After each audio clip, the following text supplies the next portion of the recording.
Everyone, I hope so you will be fine.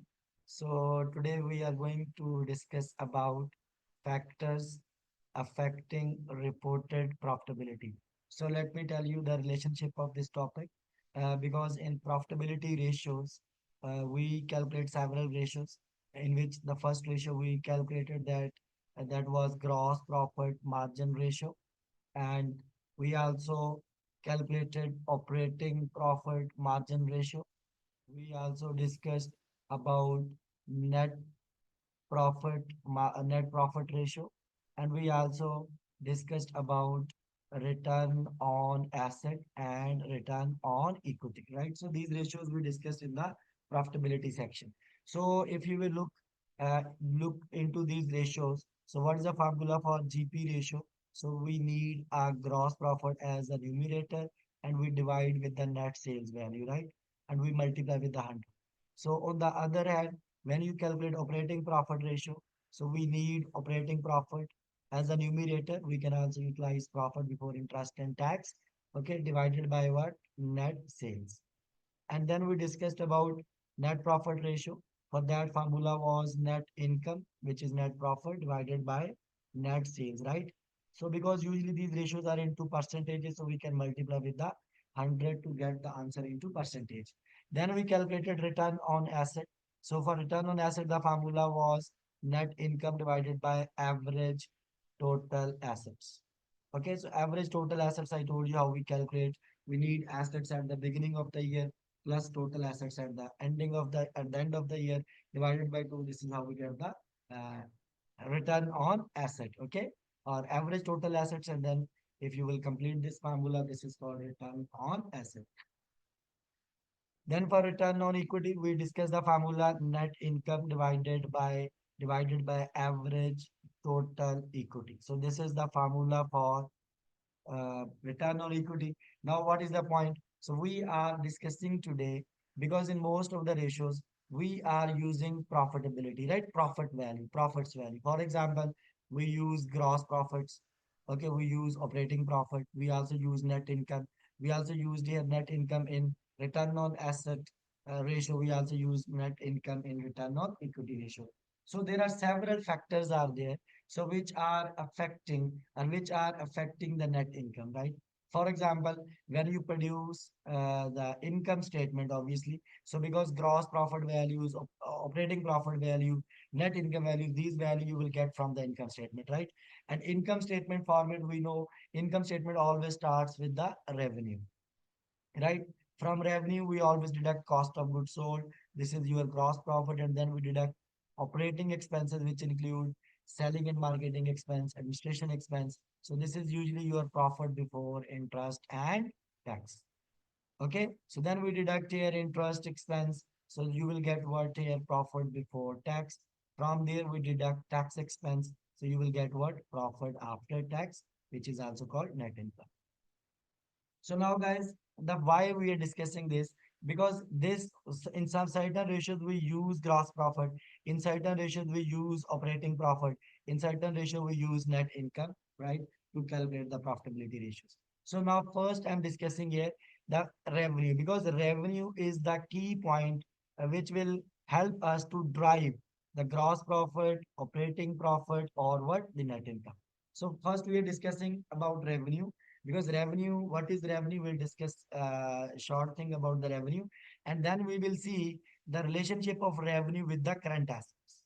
Okay, because we also need current assets in return on asset ratio, because the return on asset ratio, we need average total asset. So total asset includes non-current assets and current assets also, right?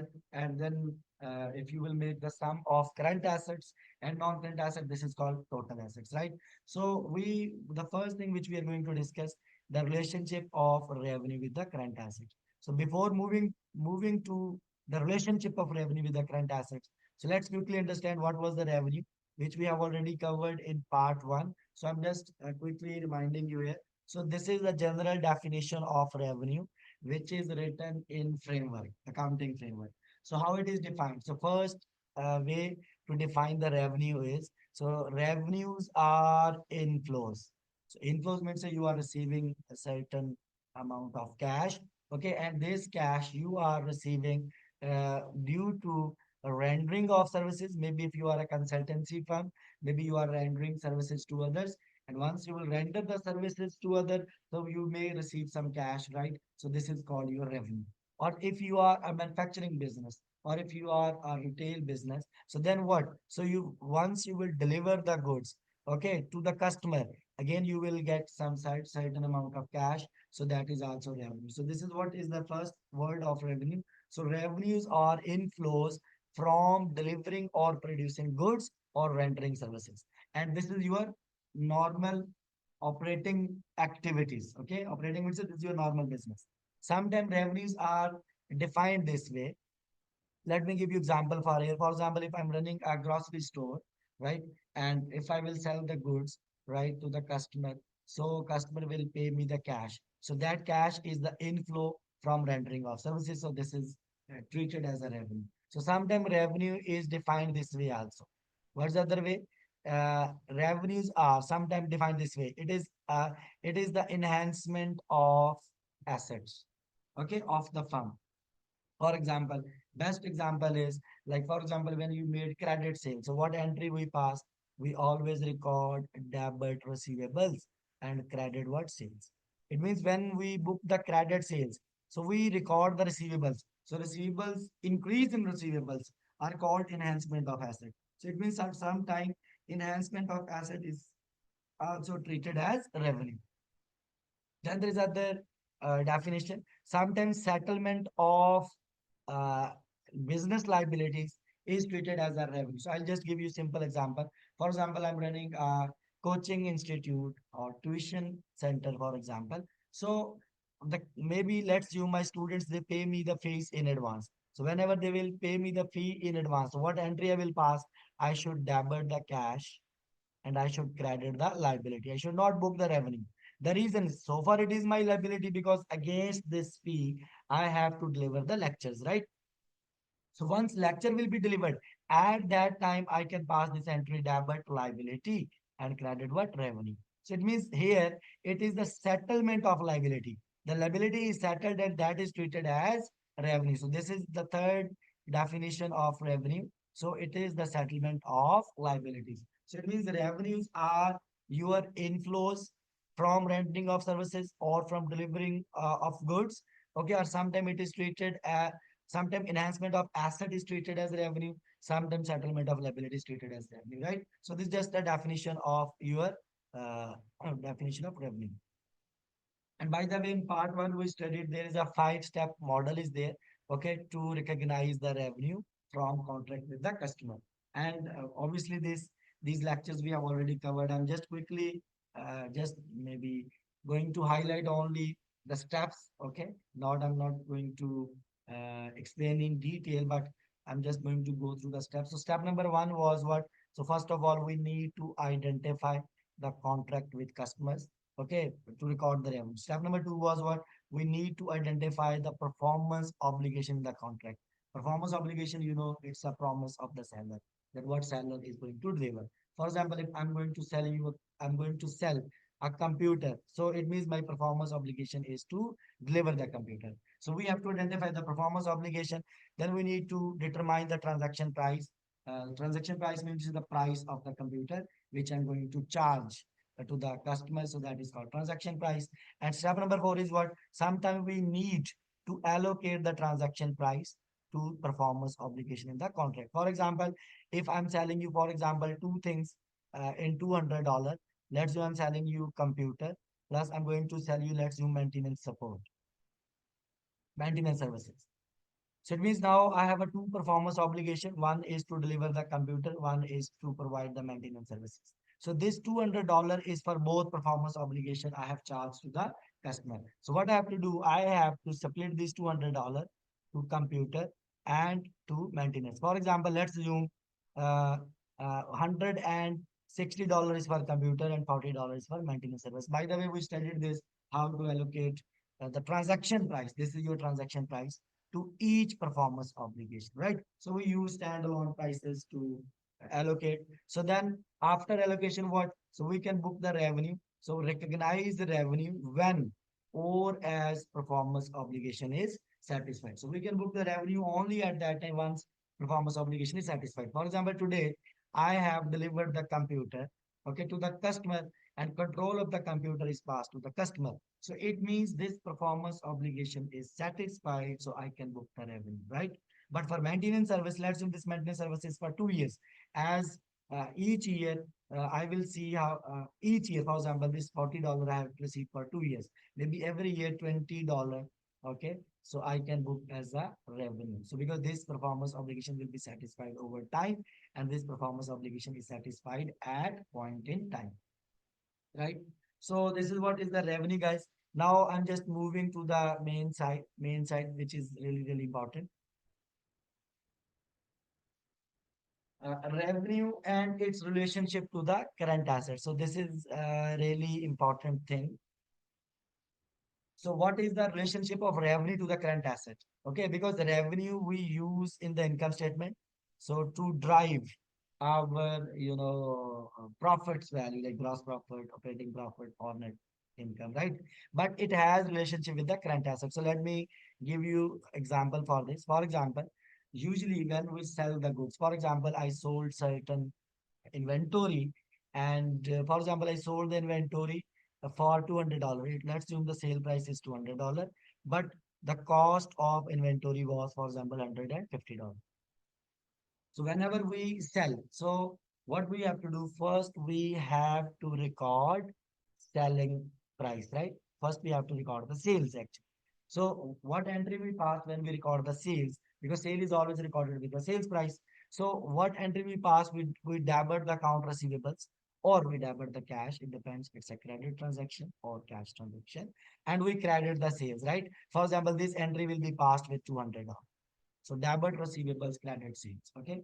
And at the same time, because we have to record the cost of goods sold also, the cost of the inventory was $150. So that $150 I will record. So what entry we will pass? We will debit the cost of sale, okay, by $150, and we will credit the inventory by $150. Now you have to think about income statement. In income statement, so first we record the sales. So sales will be recorded with the $200, and from there we deduct the cost of goods sold, and cost of goods sold will be recorded here. It is recorded. So $150 automatically. So you will have a gross profit of $50.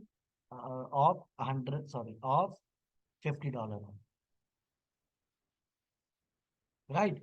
Now look, it means the difference of sale and cost of goods sold is gross profit. And obviously, so your gross profit will increase by $50 with this sale. Same way your operating income can also increase by $50, and your net income can also increase by $50. Okay, but that we'll see in the detail in later. So, but what I told you, so in income statement, what's the effect? If you will stick to the gross profit only. So what happened in income statement? So our gross profit has increased by $50 due to this sales. Now, guys, if you will look into the balance sheet, so see this revenue transaction, okay, this transaction like sales transaction will affect your current asset also. How it will affect current asset in balance sheet? So you have recorded the receivables also, because here receivable is debit by $200, right? So you have recorded receivables by $200. So it means receivable has increased by $200, right? On the other hand, you also recorded the inventory, right, as credit when you pass the entry for cost of goods sold. What was entry? Debit cost of goods sold, credit inventory with the cost of goods sold. So it means here what happened? Inventory is credit. It means inventory is reduced by $150, right? Because the receivables you have recorded as 200. So receivable has increased by 200. And on the other hand, inventory has decreased by 150. So it means if you will look the net effect in balance sheet, so your one asset is increased by 200, other asset is decreased by 150 $150. It means overall your current asset has increased by $50. So see what is the relationship of revenue with the current asset. So here gross profit has increased by 50. With the same amount, your current asset also are increased by $50, right? So this is what is the relationship of revenue with the asset. So being a student, guys, you should remember that revenue transaction will not affect only. I mean, it's just a transaction related to sale. It will not affect only your income statement. No, it will affect your balance sheet, especially current assets. So this is what is the relationship. Understood, guys? So I told you what is the relationship of revenue, but then I'll show you how which kind of questions will be tested from this topic. Just I'm trying to discuss general things, okay? So here we have a revenue and its relationship with the current asset. So I told you these things now. Now, guys, this is what I'm just going to tell you here. It's another small thing I'm going to explain now. It is called cost of sales and the difference profit margin. Obviously, like cost of sale will have effect on different profit margin like gross profit, maybe operating profit and net profit. So here we have a small income statement. Let's assume we have a 2 years data. Okay, this is year one. This is year two. I mean, you can assume this year two is your current year, and this you can assume it is your last year. Okay, guys. So we have here, for example, net sales. I'm just talking about year two only. So we have here net sales, $11,776 minus cost of goods sold. We have a $6,597. So this is your gross profit, $5,179. Okay, then we'll deduct your selling, marketing and administration expense, which is, for example, $3,311. So this is like, for example, income from operations. Uh, Once obviously you take gross profit minus operating expenses. These are operating expenses. Okay. So this is called your income from operations or profit before interest and tax. Then we deduct your interest expense. And then, for example, you have your other income or expenses. These are not routine expenses. These are other income. Maybe through the sale of asset. Okay, maybe you sold certain assets, non-current assets, or you may have some losses. So other income or expenses. So this is called income before income tax, which is called profit before tax. So here from there we deduct income tax expense. So this is called your net income, right? So now, guys, this is these ratios we have already studied. For example, if you want to calculate gross profit margin ratio for year two, gross profit. So what do we do? So we always take the value of gross profit as numerator and we divide with the net sales. So this is the formula GP over net sales multiplied by 100. So what's the amount of GP? 5179. And what's the value of net sale? 11,776 and multiply by 100. So this will give you what? Gross profit margin ratio. Here it is calculated. So it is how much? 44%. Okay. So it means gross profit is 44% of net sales value. This is the interpretation and a higher answer is desirable. Now, if you will look at operating profit margin ratio, how you calculate operating profit margin ratio? Second ratio, operating profit. So you need this profit, operating income from operation as a numerator. We need operating profit, which is called profit before interest and tax also, divided by net sales again and multiply by 100. So this is called operating profit margin ratio. So operating profit is 1868. Net sale is 11,776, which we have, which is given here, and multiply by 100. So you will get answer how much it is calculated here. Operating income divided by net sale multiplied by 100. So answer is 15.9%. It means operating income is 15.9% of sale. Okay, so then we have a profit margin. Profit margin means a net profit margin. Okay, if in the question he told you just calculate profit margin, it means you have to calculate net income, net profit margin ratio. So net profit margin means now you have to take this. If you are calculating net profit margin ratio, so the formula will be net income divided by net sales and multiply by 100. So this is your net income, okay, which is $1,103 and divided by net sale. Net sale is this way. So $11,776 multiplied by 100. So if you will calculate this ratio, so this will be how much? 9.4%. It means net income is 9.4% of net sale value. Okay, guys. Now, This is what ratios, these ratios we have already covered. Okay, my purpose is not to explain these ratios. Now, but here, this is the, sometimes these theoretical questions they will ask you. So this chart, whatever is showing here, identifies each cost category. Each cost category means to say cost of sale, operating expenses, interest expenses, or non-operating gain or losses. Okay, so this chart identifies each cost category and its impact on each ratio. So let me tell you here first. For example, first we are discussing like your cost of goods sold will will affect which kind of ratios? Cost of sale, obviously, guys. So you should remember here. So whenever we produce income statement, right? So you already know. If you will just look at the income statement, here I'm taking you here. This is the income statement in front of you.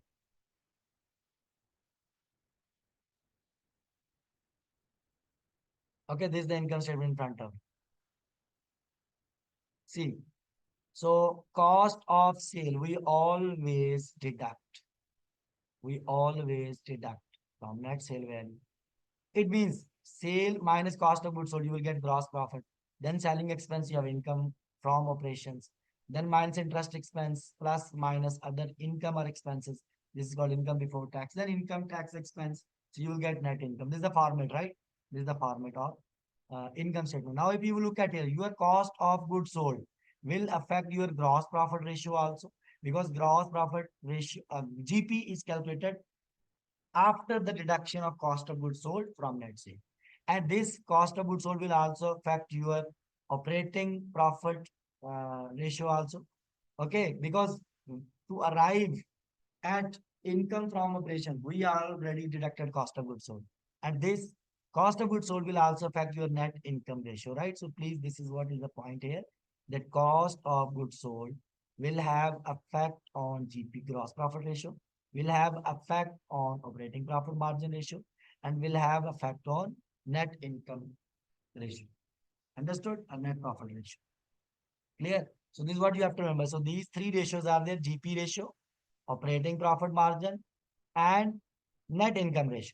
So cost of sale is having effect on all three ratios. So answer is yes, yes, yes. Now if you will look at here, now I'm talking about operating expenses. Like operating expenses will affect your which kind of ratio. This is what we are going to discuss. Okay, like the effect of operating expenses over the ratios. Please remember, operating expenses will never affect your GP ratio. Reason, because if you look at GP, so here just we deducted cost of sale. So these are your operating expenses. Operating expenses are always deducted from gross profit. So it means operating expenses will affect your operating profit margin ratio and net profit ratio. Okay, it will not affect your gross profit ratio. Understood? So this is what is the second point. So increase or decrease in operating expense will not affect GP ratio, but it will affect your operating profit margin ratio and it will affect your net profit margin ratio. And on the other hand, interest expense and non-operating gain and losses. Non-operating means like maybe gain or loss on disposal of non-current asset. Please, these expenses increase or decrease in interest expense or other gain or losses. It will not affect the GP ratio. It will not affect operating profit margin ratio, but it will affect your net income ratio. The reason, because because here we add other income and expenses. Okay, so which will affect only your net income. It will not affect your income from operation or cost. So you should remember this, because this is this kind of theoretical question they may ask. Now, one more thing we have to discuss here. As I told you, in several ratios, we use net income, right? Or for example, in return on asset ratio, we use net income. In return on equity ratio, we use net income, right? Even in net profit margin ratio, we use net income. Please remember here. So your net income can increase or decrease due to different factors. So those factors we are going to discuss. Okay. So there are four main factors, okay, that we need to consider while or when measuring the income. Obviously, when we, being analyst, for example, if you are calculating a ratio, okay, so you should know the positive plus point or negative point of the net income which we are using in different ratios. Okay, so especially we should consider four factors. Which factors? Because our net income can increase or decrease due to change in estimate. So let me give you idea, guys. For example, what are estimate? Because in income statement there are several expenses which we are including in the income statement, that those expenses are based on your estimate. For example, first example I'm going to tell you that the amount of depreciation, right? So we record depreciation expense. So depreciation expense is also based on your estimate. For example, if you are using straight line method to calculate the depreciation, so what's the formula we are using? If you are using straight line method, okay, I'm expecting you know these things. Okay, so we calculate the depreciation expense equals cost of asset minus residual value divided by useful life of the asset. So now if you will think here, residual value is also your estimate, useful life is also your estimate. Okay, useful life is what? The useful life of the asset, that how many years we are intended to use this asset, or for how many years we have intention to use this asset, right? That is useful life. It is totally your estimate. Okay, so residual value, it's a scrap value or second hand value which you will get at the end of useful life of asset if you will sell this asset. Okay, so that is also your estimate. So please remember, so it means if I change my estimate regarding residual value or useful lives, obviously what will change? Depreciation expense will change. If depreciation expense will change, so my profit figures, especially net income or maybe operating income, they may also change, right? So that is why the first thing we have to remember, our income, which is showing in the income statement, can be affected due to the involvement of estimate. If you will change the estimate, so this can change your level of income. So this is the one example. Another example I can give you here. So for example, allowance for credit loss. Allowance for credit loss. What is credit loss? It is also called allowance for doubtful debts, okay, or allowance for receivables. So we know, for example, at the end of each year, we always, at the end of each year, we will sit and we will estimate that, for example, if our receivable value is 500,000, at the end of receivable. This is gross receivables. Okay. So for example, as per my experience, okay, based on my past experience, okay, so maybe I'm expecting that 5% of this receivable I will not collect. Maybe it is uncollectible amount. Okay. So this is called now allowance. So 5% of 500,000 I will deduct as a, for example, allowance here, right? So, and then this is called what? Your net realizable value of receivables. Okay, and the same allowance. Okay, so I'm not sure if you have the idea of accounting of the allowance. Obviously, for example, 5% of, let me take it as a 10%, so it will be simple. For example, 10% of receivable is uncollectible. If I take 10% of 500,000, it is 50,000. So this is my closing allowance because I'm applying this percentage on receivable value. This is my closing allowance, and I'll compare this closing allowance with opening allowance. For example, my opening allowance is 40,000. This allowance value was at the start of year, but at the end of it is 50,000. So it means my allowance has increased by 10,000. With this 10,000, I will record expense also in the income statement. And you know what entry we pass, we record debit, bad debts expense, credit loss expense, any word you can use, and credit what?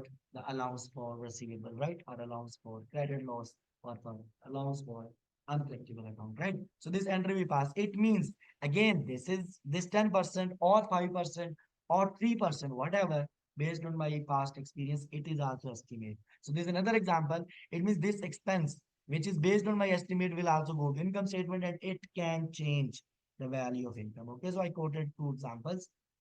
Third examples could be the provisions. Okay, maybe for provisions for contingencies losses, right?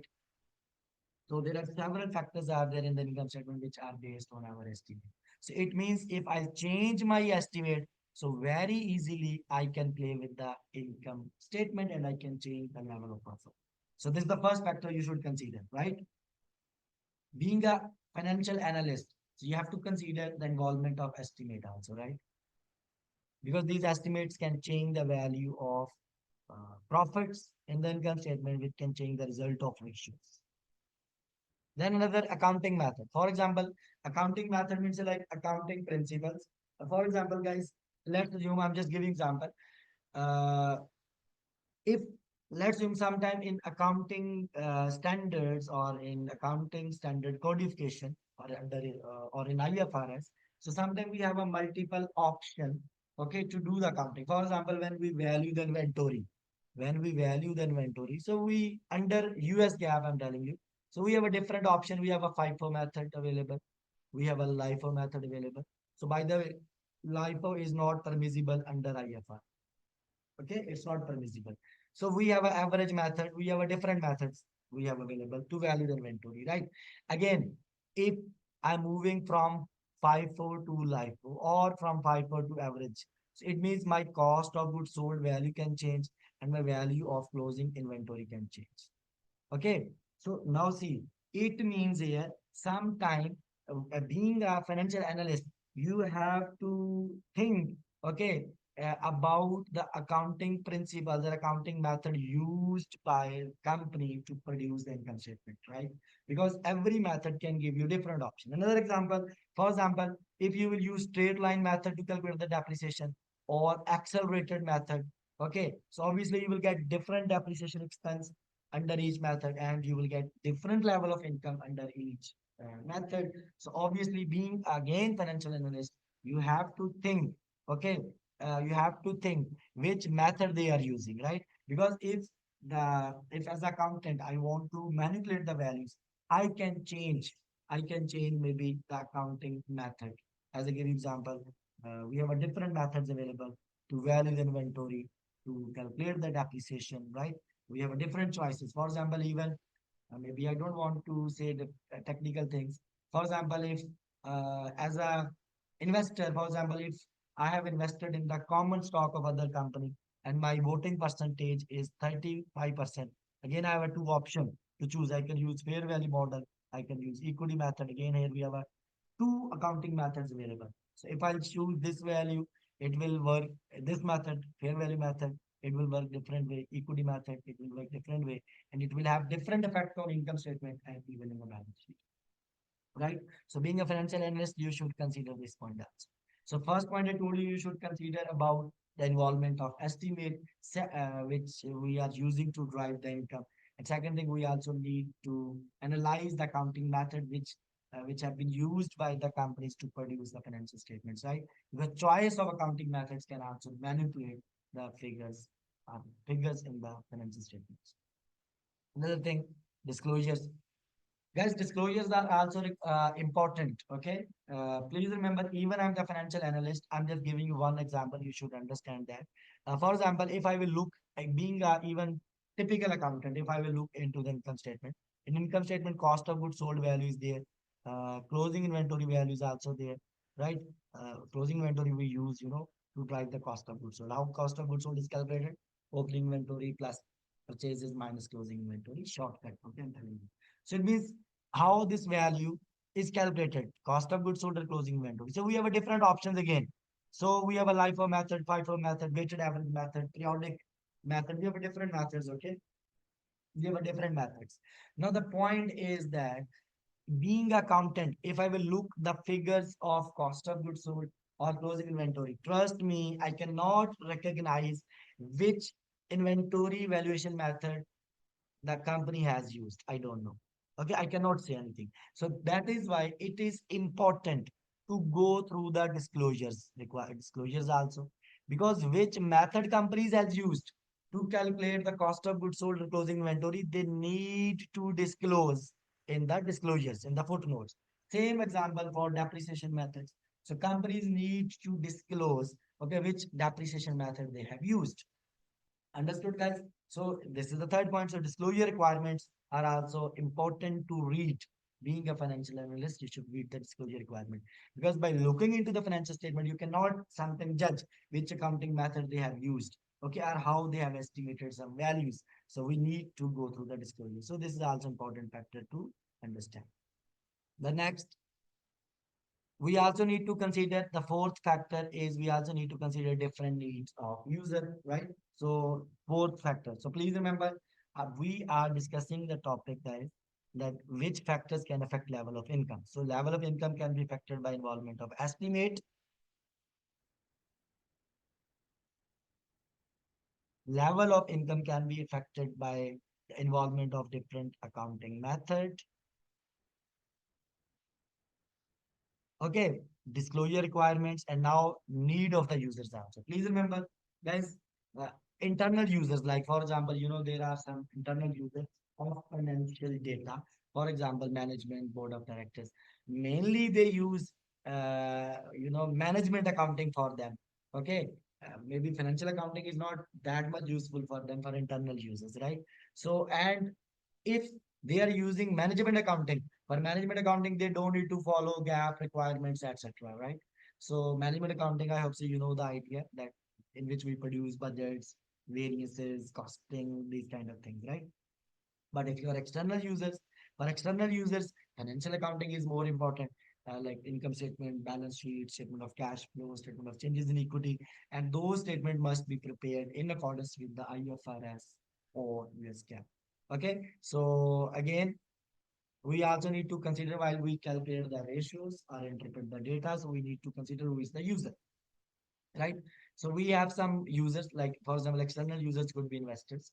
Investors, they always look into the financial statement to decide whether to invest, hold, or divest themselves of the company's stock, right?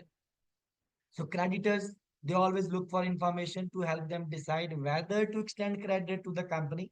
For example, if you are a bank, so you will look into the financial statements, okay, or in certain ratios just to decide should we lend this money to the company or not. Okay, and then, for example, if you are a government, they are always interested, okay, to collect the tax from regulatory point of view, right or wrong. So they are also interested in the financial data. And then, if you're a labor union, so you always review the financial statement from the point of view of the firm's ability to give raise, okay, and provide benefits to the employees. Okay. Uh, I'm talking about a labor union, mean to say they need financial data to check should they ask for salary increment or not. Okay. Now, guys, other things. Being a financial analyst, you should also think about these things, please. Changes in accounting treatment. Now, just let me tell you, guys, there are three things, four things I'll explain here. Uh, for example, if there is a change in accounting principle, so being a financial analyst, so which point you should keep in your mind? Change in accounting principle. Second is what? Change in reporting entity. Third thing is what? Change in estimate. And fourth is what? Error in accounting records. Okay. So please remember here, guys. First, let me tell you a change in accounting principle. Accounting principle means say accounting methods. Guys, as I gave you example, for example, when we value the inventory, right? So we have a different options. We can use FIFO method, LIFO method. So maybe you are shifting from FIFO to LIFO or from FIFO to weighted average. This is called change in accounting method. Okay. Another example, for example, maybe you are using fair value model for investment, or we can use equity method. Okay, maybe if you invest into the stock of other company, right or wrong, and your voting percentage is, for example, more than, let's say it is different 30%. Okay, but it should be more than 20% to 50%. Then you have a choice. You can use fair value model or equity method. I'm not sure you have idea about these things or not, but I'm just giving example, right? So, so now please remember here. So I'm telling you here, change in accounting principle first. What is the fact? Please remember here, guys. Here, when accounting principles we need to change, there are some examples. For example, sometime newly issued accounting standards codification, US ASC. ASC stands for Accounting Standard Codification. Under IFRS language, we call IFRS 16, 15, etc. But in US GAAP, we call Accounting Standard Codification. Whenever, for example, US GAAP will issue new standard, new codifications, maybe that we need to implement. Or maybe the old accounting principle is no longer existed, for example. So we have to shift to the new principle now, new method now. So it is also called change in accounting principle. Sometime, for example, change from one US generally accepted accounting principles to another. For example, you are shifting from LIFO to FIFO, or you are shifting from straight line method to accelerated method. So this is called change from one generally accepted accounting principle to another. Okay. This is also called change in principle. Please remember here, whenever there is a change in principle, you should apply retrospectively. Retrospectively means that you need to adjust the past information also. Plus, you will follow the same principle into current year also, and then you will follow the same principle into the future year also. This is called retrospective effect. Okay. For example, let's assume I'm just giving example. Previously, I was using LIFO method. Now I'm shifting to the FIFO method. So FIFO method, because I'm shifting from LIFO to FIFO. This is called change in accounting principle. Change in accounting principle. Accounting principle means when you have a different options to do the accounting and you are shifting from one option to the other option. That is called change in accounting principle. Please remember, change in accounting principle always have retrospective application. Retrospective application means that you need to adjust the past, you need to follow in the current year, plus you will follow in the future year, right? For example, as I told you, you are shifting from LIFO to FIFO. So now you have to think this way, that this FIFO, which is new method you are applying now, as it had been applied, okay, for many years in the past, okay? So past data you need to adjust. But the point is that how you will adjust the past data. Please remember these 2 points here, because they will ask these points in the question. So first of all, we have to apply to the beginning of earliest period presented in the financial statement, guys. So what it means, at least, if you will look into the audited financial statement, you have a comparative values. Maybe you have a last year value and you have a current year value. In current year, obviously, you followed the new principle. So you need to adjust the last year value also. And how you will adjust? So at least you should do this. What? So you should take cumulative effect to the beginning retained earnings. Okay, beginning retained earnings. So at least you should adjust. You don't need to go back and adjust the last year income statement. No, at least you should adjust the effect of this new principle, okay, into the beginning retained earnings. This is what is called retrospective application. Same way, if the reporting entity is changing, reporting entity, what maybe your subsidiaries are changing in the group structure, right or wrong. So that should also be applied retrospectively. Okay. So retrospectively, that should be applied. So now, guys, here we have here accounting estimate. For example, maybe useful life is changing, or maybe residual value is changing. Guys, please here don't forget, if you are shifting, let's say we have a two depreciation method, straight line method, and we have an accelerated method of depreciation. Guys, if you are shifting from one method to other method, maybe from straight line to accelerated, or from accelerated to straight line method. So this is treated as change in principle. Okay, not estimate. Change in principle. And change in principle is always applied retrospectively. Means you have to adjust the past, especially retained earnings, beginning retained earnings, plus you have to follow the current and the future. But for example, if let's assume you are applying straight line method. Under straight line method, we calculate the depreciation expense by applying this formula. What's the formula? We need cost minus residual value divided by useful life. If you are changing residual value or useful life, so this is treated as change in estimate. Please, if you are shifting from one method to other, this is called change in principle. But if you are in one method, but you are changing the component of the formula, okay, revising the components, that is treated as estimate, change in estimate. And change in estimate always has prospective application. Prospective application means say what? Prospective application means to say what? So you need to follow in the current year, Okay, and onward. You don't need to adjust past. This is what is called prospective application. Okay, and errors. Third thing is error. Fourth thing is the error, right? Error. For example, maybe you had errors in the last year's financial statement. Okay, but you identified in this year. So this is what is called error identification, right? Now, what we have to do, we have to again correct the error retrospectively. And retrospectively means say what? Please remember here we have some point. Okay, retrospectively application means say what? So if it is error, so retrospective application mean to say, as I told you, you have to adjust the beginning balance of retained earning. Okay. And current years and obviously then future years. Okay. But you don't need maybe to go back and correct the income statement. Okay. But at least you have to adjust your beginning balance of retained earning. Okay. With the effect of that error whenever you will correct it. So what is the summary now? Change in principle. If principles are changing, principle, I mean, say when you are shifting from one accounting method to other accounting method, as I give you example, maybe from LIFO to FIFO. Okay, so then change in principle should be applied retrospectively. Retrospectively. If you have a change in entity, reporting entity, that should also be retrospectively. Change in estimate prospectively. And error retrospectively. Now I'm going to show you question here, guys. So this is how the question will be tested from this topic. For example, a change in estimate. Question number one. Change in estimate always applied prospectively. Prospectively means the current years to onward. No need to adjust the past. So change in estimate for credit loss should be. How it should be?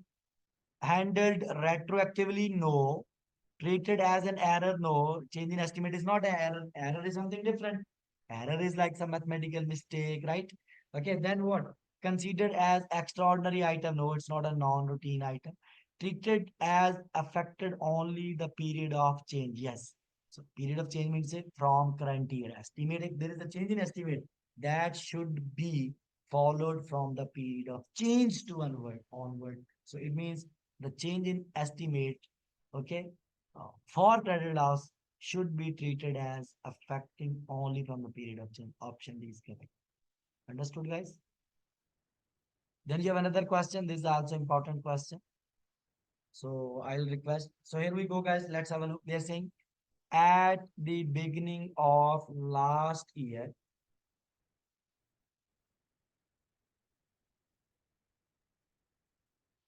okay, at the beginning of last year, a manufacturing company increased its selling price by 10 per unit. Okay. So sale price has increased.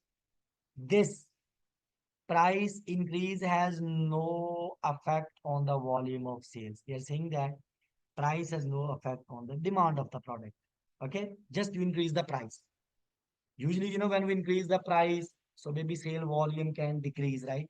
Volume, it's a unit sold can decrease, right? But they're saying, so this price increase has no effect on volume of sale. Then what is the question here?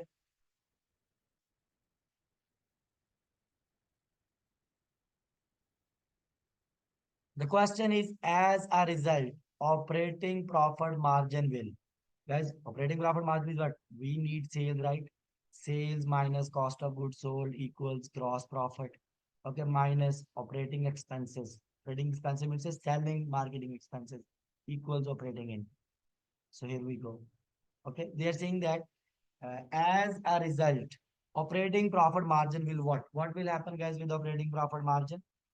Because sale price has increased, and even although it has no effect on the sale volume, but overall your sale value will increase. Now, for example, previously if you were selling 100 units at $90, so you were earning 9,000.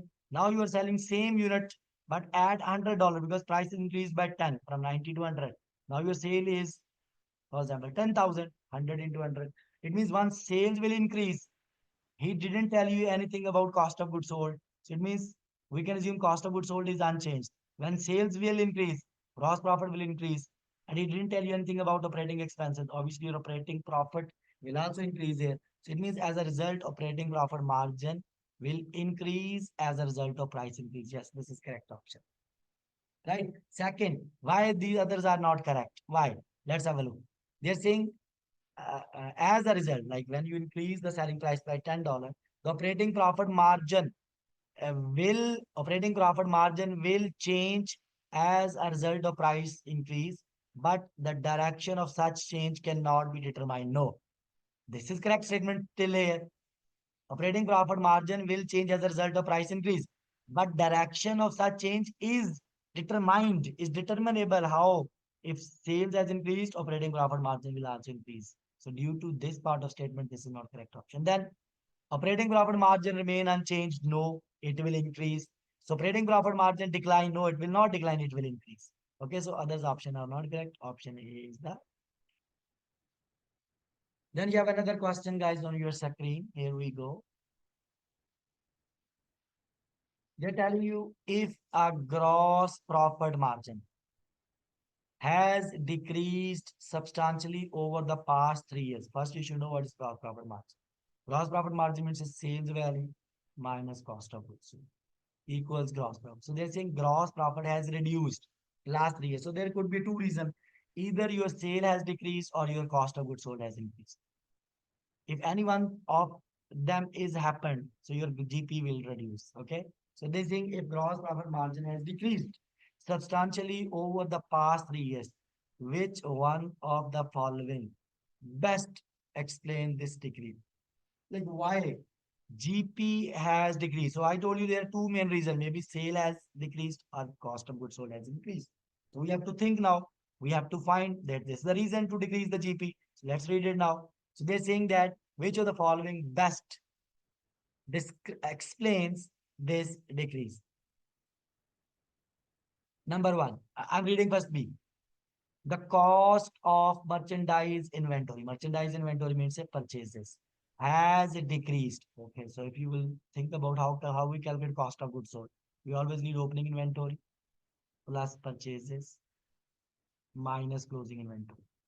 So this is how you get cost of goods sold, right or wrong? If purchasing, now look this B option. The cost of merchandise inventory has decreased. Okay, if purchases will decrease, what will happen? If purchases decreases, obviously cost of goods sold decreases. If cost of goods sold decreases, so then GP should increase because less cost means to say more profit. So it means this is not the option. So decrease in purchases value should result in decrease in cost of goods sold, and that should increase GP. So, but he is telling you GP has decreased in last 3 years, not has increased. So due to this option, GP will increase, not decrease. But he told you GP has decreased substantially over the past 3 years. So that's why it's not a correct option. Ending merchandise inventory. They're talking about ending inventory is higher than expected. Okay. Guys, look. Now think if this is the formula of cost of goods sold. So ending inventory, we deduct. So if ending inventory is higher, if you will increase the ending inventory, it means you are deducting bigger value. So your cost of goods sold will decrease.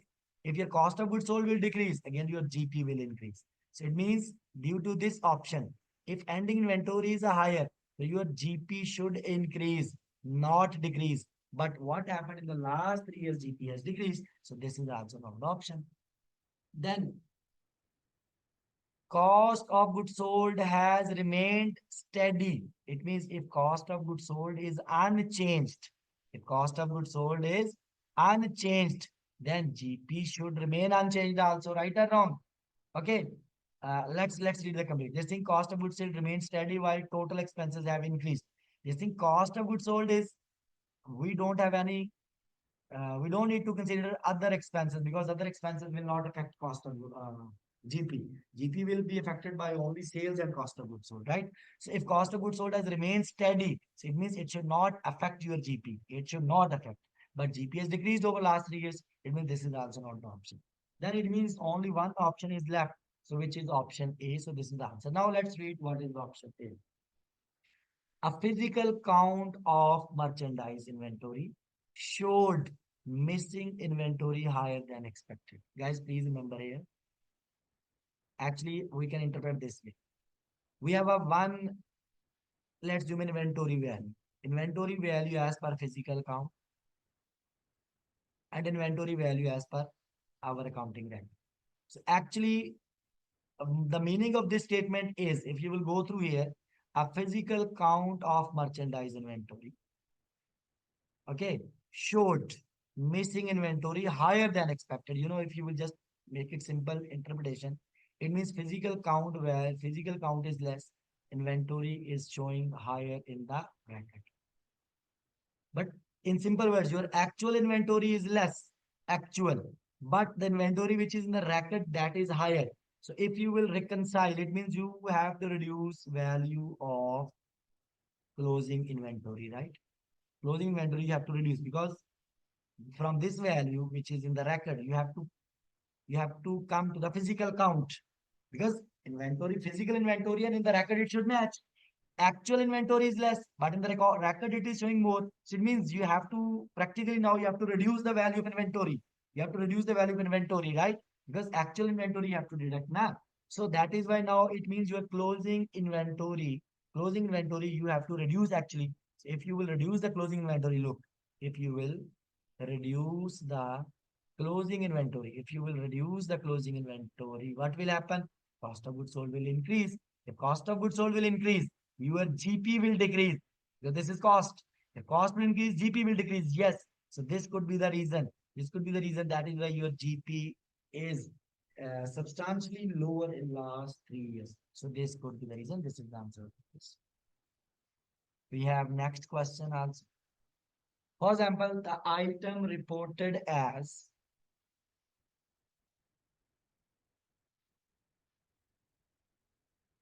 items reported as prior period adjustments. Prior period adjustment. Prior period adjustment. Prior period means say you have to adjust past years. Retrospective effect.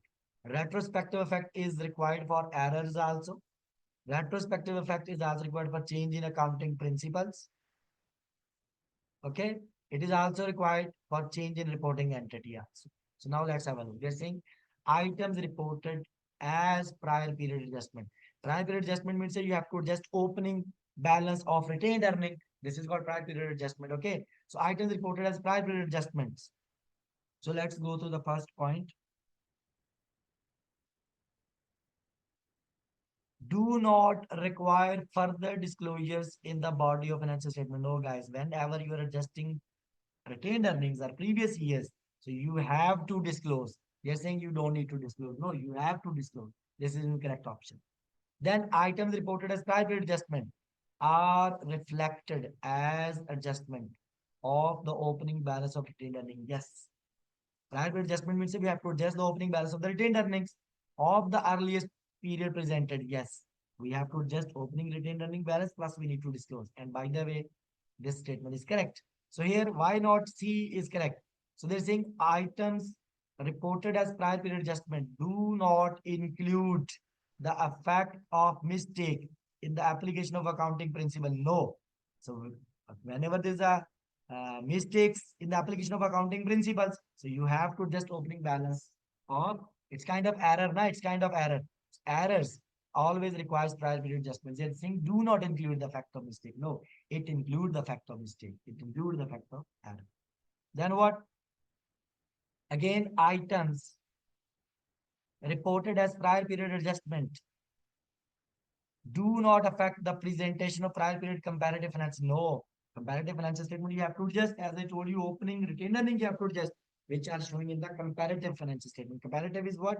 When you present the audited financial statement, we have a current year and we have a last year. So last year values are called comparative. So last year values we have to adjust actually. Okay. So that is why these are incorrect. So only these are the correct option. Let's have a look now.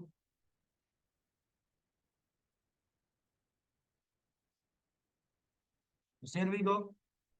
Another question they are saying a publicly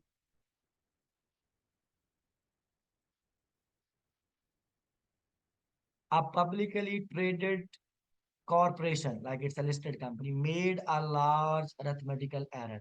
It's error in the preparation of its year-end financial statements by improper placement of an extra digit in the calculation of allowance for credit loss.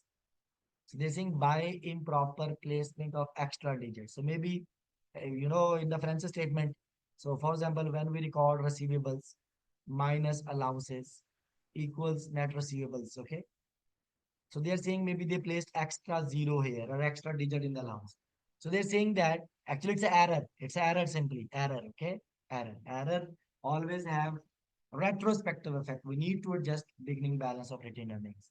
So the error caused the net income to be reported at almost half of the proper amount. They're saying due to this error, because this allowance we also record as expense. They're saying that due to this error, your actual income is half actually. Simply your half profit is wrong. In accordance with the US GAAP, correction of the error when discovered in the next year should be treated as, obviously it should be treated as retrospectively. Okay, so they are saying, so with this, when discovered, whenever this error is discovered in the next year, so how it should be treated as? It should be treated as a prior period adjustment, right? Because it's error, retrospective effect is there. So to the opening retained earning balance we have to do. You have to just open it. Due to this error, your income value is incorrect in the last year, which has, effect in the retained earning also. So that's why first we need to correct the opening balance. So retained earning is the correct option. So why not this? So they are saying whenever this error is discovered, the next year, what we should do, we should treat as increase in opening balance of account receivable. No, we should adjust opening retained earning. So we should treat as an increase in credit loss expense. No, we cannot change last year income statement. So we should not change. Actually, we should change the opening retained earning balance. Okay, and then we should disclose. Again, this error should be treated as what? A component of income for the year in which the error is discovered, but separately listed on the income statement. No, you don't need to adjust, as I told you, income statement of the last year. It's just simply you should adjust as a private adjustment to the opening retained earning balance. Okay. Another question, guys. They're telling you during the current year, an entity changed its method. Method means its accounting principle of accounting for depreciation. So it means depreciation method has changed. It means depreciation method, maybe from straight line to accelerated or from accelerated to straight line to whatever.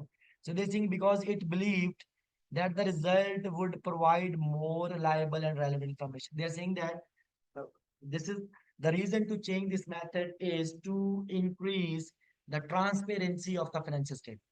So in its financial statement for the year, how should the entity report the adjustment resulting from change in accounting principle? This is a change in accounting.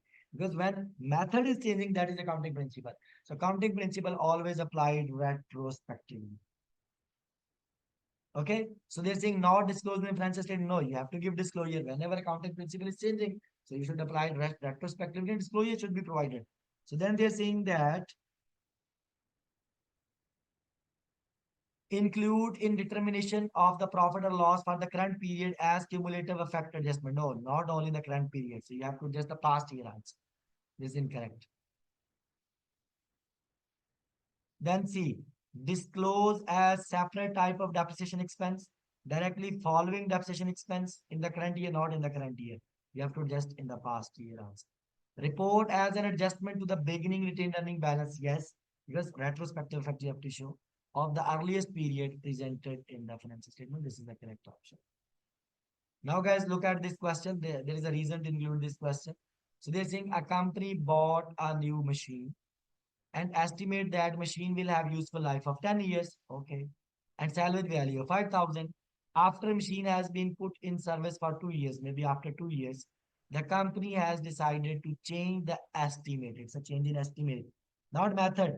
Depreciation method, they are not changing. They are changing estimates involved in the depreciation method or depreciation. They're saying that the company has decided to change its estimate of the useful life because whenever residual value is changing, our useful life is changing. It's treated as change in estimate, not change in method. Change in method, like is there if you are moving from one method like straight line to accelerated. Okay, that is change in method, and change in method should be applied retrospectively. But change in estimate, like if you are changing the residual value of useful life, this is treated as change in estimate. So, which one of the following statement describe the proper way to revise useful life estimate. Guys, it is change in estimate, so it should be applied prospectively. Prospectively means in the current year and follow in the future year. Here we go. Let's have a look with which is the correct option. They're saying revisions in useful life are permitted only if approved by SEC. No, you don't need to take permission from Security Exchange Commission. No, it is just management discretion. So both current and future years will be affected by the revision. Yes, because prospective effect is a current and future year will be affected. Yes, is the answer. Retroactive changes. No, it's not a retrospective changes. Okay, only future years, not only future years, current years also. So it means these are correct option. Okay, guys. Thank you so much. See you in the next class. Thank you so much, guys.